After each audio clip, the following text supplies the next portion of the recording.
Hello, I'm Sunny. The word of the day is 它. I will teach you how to pronounce it, how to write it, and how to use it.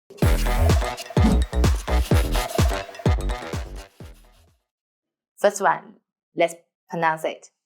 它 它 Remember, open your mouth. 它 Very good. Now show me your finger. Write with me.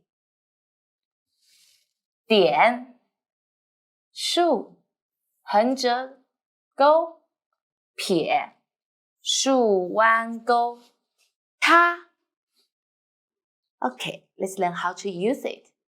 它 means it. You can say anything is not a human being.